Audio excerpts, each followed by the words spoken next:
Priyantha, tell us about your appointment to the WTF and then after that it being overhauled by the minister. Like I explained earlier, I was involved in the whole process from the inception. Though I was the chairman of the National Sports Council, I got involved in the process where our minister wanted me to get involved because of the litigation and all that. So then what happened was we were given a strict timeline by the World Rugby. So we had to adhere to it, otherwise we would have got suspended.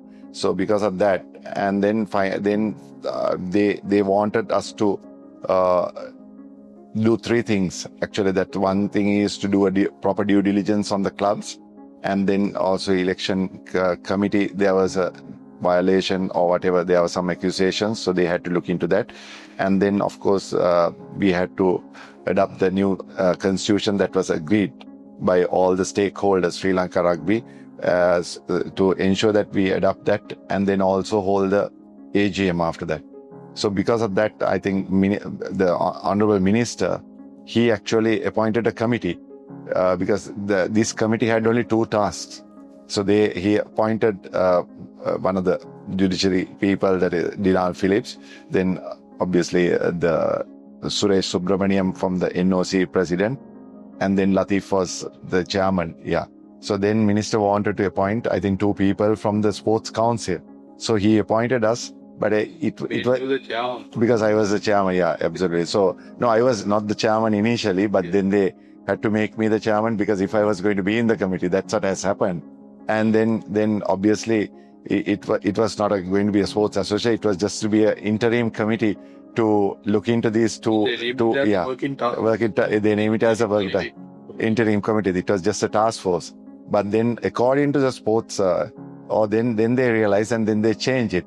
And then that's how we had to submit our resignations. And it was nothing to do with us, actually. We were appointed and then we had to submit it. Kind of a sort of how would you put it? Was a kind of a mistake on the part of the ministry? Yeah, I don't say. No, what happened was they understood that national sports associations, if you're serving in one, they couldn't. But since this was given two tasks, but they didn't realize there was a issue with the, with the sports, the law. But then subsequently, they didn't want to. Yeah, they didn't want to. Priyantha, also tell us about the situation with regard to the election of office bearers for Sri Lanka Rugby. What the situation will be going forward?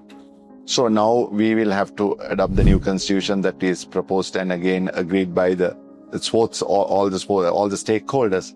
So then after that, we will have to hold the elections within 40 days. But actually within the new constitution, now with the new regulation that has come out, they have said 90 days.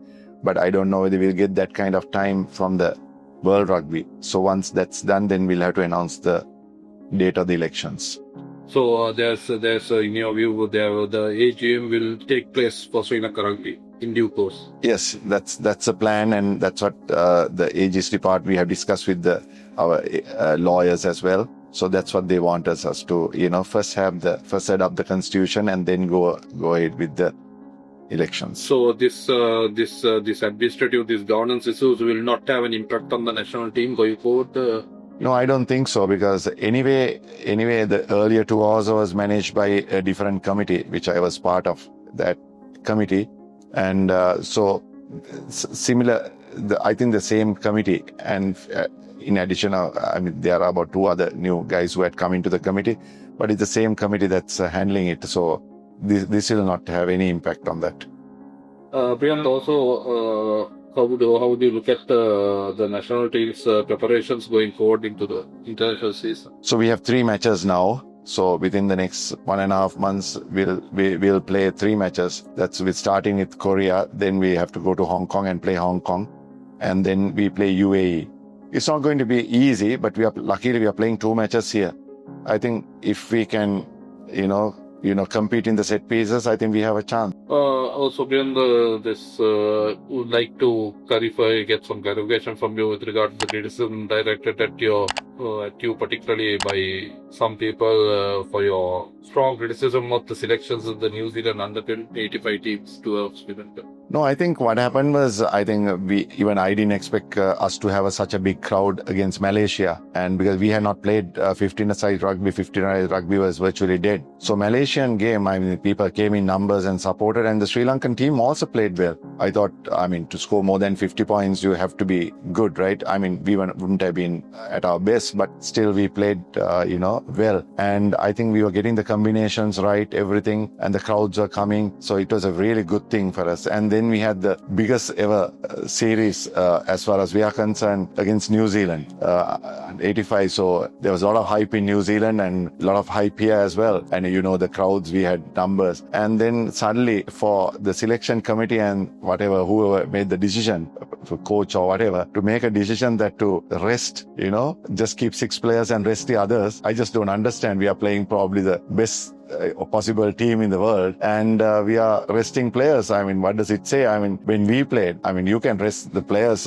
if you're playing 3 matches and if you have won the series. In cricket, you do that. Have you ever heard of somebody resting the players before the biggest game? And these guys came from New Zealand, and it is height of winter now, and they had not had many practice sessions. So that was our best chance. I mean, first match we would have gone all out and beaten them, and so we made the wrong decision. And I think they read us like a book. I mean, then they knew what to do with our players. They knew the strengths, weaknesses. So then it was too late. The second match, we had no chance when we brought in everybody together. Do you feel that we got our priorities wrong in that occasion? I don't say priorities wrong, because I had no contact with anyone. I just asked the captain. He said he didn't know about the changes. So I was a bit surprised. I mean, why would you want to change when we were just getting the combinations right? And I mean, we had a decent win against Malaysia. So we'd have gone with the same team and same combinations, and they would have probably played better. And I mean, who knows, if we had put pressure on New Zealand, I mean, they wouldn't have played the way they played. You strongly believe that if we had played our first choice 15, we would have stood a chance? Yeah, absolutely. First match, we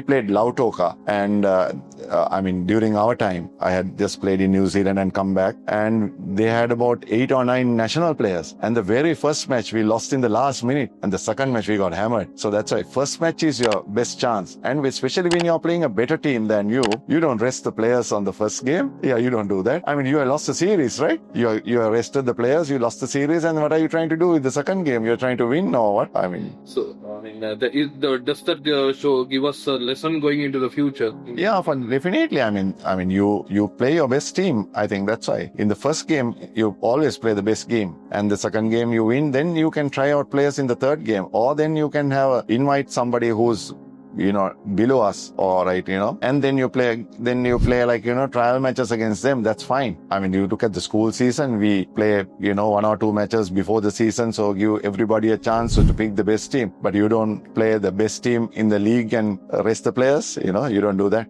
So you don't think your criticism had an impact on the previous coach leaving the post? Or? I really don't know. I didn't criticize an individual. I criticized the system. I don't know who made the decision, whether the coach made the decision or the selectors made the decision. But the captain said he didn't know. So I gave my opinion. Whether it's right or wrong, it's subjective. I mean, somebody else can say.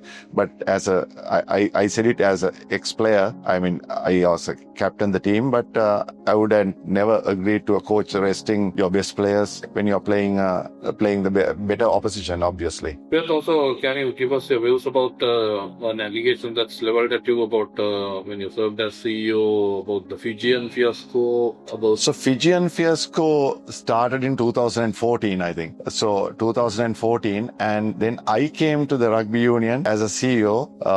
I think it's in December 2016. So all these things had been agreed upon. They are talking about this $50,000. I think these pounds rather. Yeah. So this fine was imposed on us long before. I don't think we had any chance to negotiate or anything like that, because the Fijians are, it's a long story.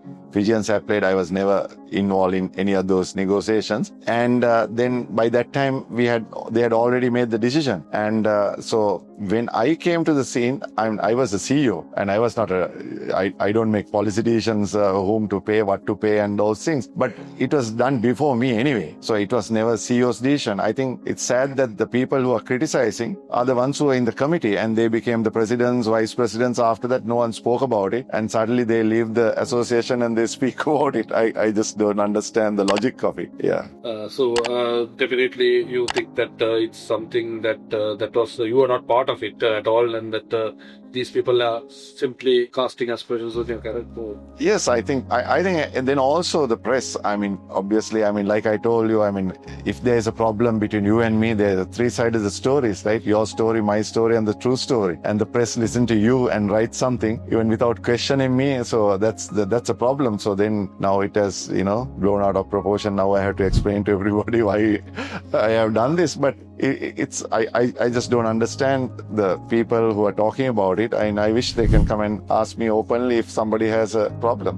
We are also looking ahead into the rugby administrative governance side of things. What is your take on that? So I think we have got a very good committee. I mean, Latif obviously is well respected in the society, and he's not just in the rugby fraternity, but everybody likes him, and he is he has a good track record, and so are the others. So I think their first job will be to adapt this constitution and get the AGM, and while doing that, then they'll obviously have to work with the committee that they have appointed to run these few matches. So once that is done, then they can have the elections and they can hand over to the current who are the president who's going to become, and then that team can run the affairs. Sri Lanka. Thank you very much. Thank you.